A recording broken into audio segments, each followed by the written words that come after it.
Zambaku i luginave. Unë jam zambaku i luginave. Falfamjes së tij të hishme dhe elegancës së tij të thjeshtë, zambaku njihet si mbretëresha e luleve. Zambaku përmban diçka të mrekullueshme dhe të butë. Ai është më i bukuri dhe më i këndshëm midis luleve tërheqëse. Ka qindra dhe mijëra lloj zambakash, dhe secili prej tyre ka bukurinë e tij të veçantë. Zambaku përdoret për të ilustruar bukurinë e karakterit, pastërtinë e jetës dhe dritës së shpirtit të njeriu.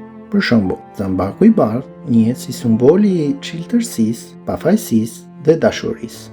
Për shekuj të tërë, zambaku është përdorur si shenjë e ringjalljes dhe ka nisur kultivimin e zambakëve të pashkve.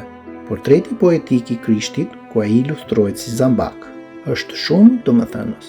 Ky është portreti shumë tërheqës i çiltërsisë, butësisë dhe bindjes së këndshme të Krishtit ndaj Zotit. Titulli zambak i luginës është pasqyrimi i mahditshëm i natyrës hyjnore të Jezusit, karakterit të tij të përkryer dhe bukurisë së tij të pashoq.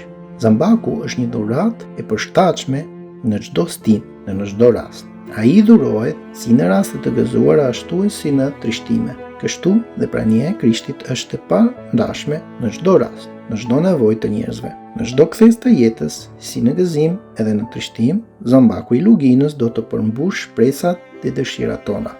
Vetëm ai mund të japë shenjtërim dhe përkryerje në shoqërinë e shtypur nga legësia dhe sunduar nga zakone të çuditshme e absurde. Jezus Krishti, si zambaku i luginës, është i çmuar dhe besnik. Ellen White na paralajmëron: ne duhet të kthejmë kokën nga gjërat të pakëndshme dhe të vështrojmë Jezusin. Ne duhet të bijmë akoma më shumë në dashuri me të.